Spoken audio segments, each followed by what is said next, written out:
حضرت ہلال رضی اللہ تعالیٰ عنہ کا قصہ، جو خدا کے مخلص بندے تھے اور عجز کی وجہ سے غلامی کے پردے میں چھپے ہوئے تھے۔ ان کا مالک مسلمان تھا لیکن عقل کا اندھا تھا۔ حضرت ہلال رضی اللہ تعالیٰ عنہ بن حارث حضور صلی اللہ علیہ وآلہ وسلم کے آزاد کردہ غلام تھے۔ پہلے کسی سردار کے غلام تھے جو آپ رضی اللہ تعالیٰ عنہ کی قدر نہ جانتا تھا۔ حضرت ہلال رضی اللہ تعالیٰ عنہ اپنے آپ کو غلامی میں چھپائے ہوئے تھے۔ اندھا اتنا تو جانتا ہے کہ اس کی ماں ہے، لیکن یہ تصور نہیں کر سکتا کہ وہ کیسی ہے۔ اگر وہ جاننے پر ہی ماں کی تعظیم کرے تو ممکن ہے نجات پا جائے، کیونکہ جب اللہ کسی کے ساتھ بھلائی کا ارادہ فرماتا ہے تو اس کے دل کی آنکھیں کھول دیتا ہے۔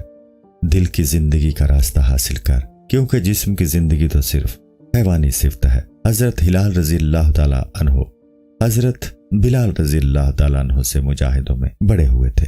اے انسان، ان کی حالت تیری طرح نہیں تھی کہ تو ہر دم پستی کی طرف جانے کی کوشش میں ہے۔ انسان کا اپنے رتبہ سے پیچھے ہٹنے پر قصہ سن لو۔ ایک صاحب کے یہاں کوئی مہمان پہنچا۔ ان صاحب نے ان کی عمر دریافت کی۔ وہ بولا 18، 17 یا 16 یا 10۔ میزبان بولا میاں، اس سے تو بہتر ہے کہ کہہ دیں کہ میں ابھی پیدا ہی نہیں ہوا۔ کسی شخص نے ایک گھوڑا سواری کے لیے مانگا۔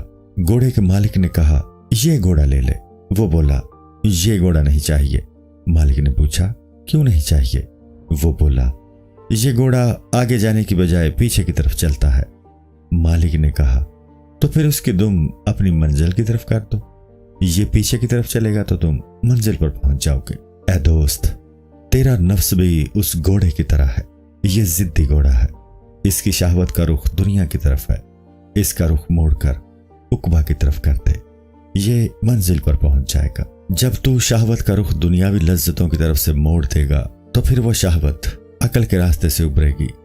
درخت کی جب ایک شاخ کاٹ دی جاتی ہے تو اس کی قوت دوسری شاخوں کی طرف منتقل ہو جاتی ہے۔ جب تو اپنے نفس کی دم عالم آخرت کی طرف کر دے گا تو خود بخود محفوظ مقام پر پہنچ جائے گا۔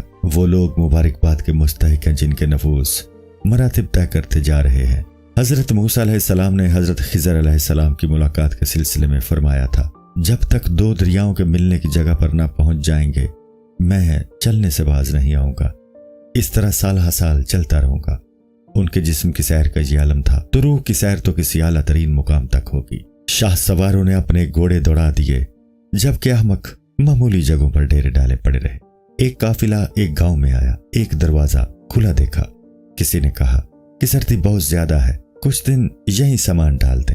گاؤں کے اندر سے آواز آئی کہ سامان مکان کے باہر ڈال کر اندر آرام کی جگہ آ سکتے ہو۔ ظاہر ہے جن لوگوں کو مال سے محبت ہوگی وہ اسے چھوڑ کر آرام کی جگہ میں نہیں جا سکیں گے۔ یاد رکھو، مقام قرب بھی ایک بلند مجلس ہے، اس میں بھی سامان باہر پھینک کر پہنچا جا سکتا ہے۔ حضرت ہلال رضی اللہ تعالیٰ عنہ دل کے استاد تھے اور روح روشن رکھتے تھے۔ وہ سردار کے استبل میں سائز تھے لیکن در حقیقت بادشاہ تھے۔ انہوں نے اپنے نفس کی اصلاح کی ہوئی تھی، اس لیے ان کا مرتبہ بہت سے انسانوں سے بڑا ہوا تھا۔ جس طرح شیطان نے حضرت آدم علیہ السلام کے جسم ہی کو دیکھا، اسی طرح سردار کی نگاہ بھی ان کے جسم تک ہی گئی۔ وہ ان کے ظاہری حواسوں کو دیکھتا تھا لیکن ان کی اصل یعنی روح کو نہیں دیکھتا تھا۔ دین کا نور تو انسان کے اندر چھپا ہوا ہے، اسی لیے ظاہر بینوں نے نبیوں کے ساتھ یہی معاملہ کیا اور باطن پر نظر نہ کی۔ حقیقت تک پہنچنے کے لیے انسانوں کی 3 قسمیں ہیں۔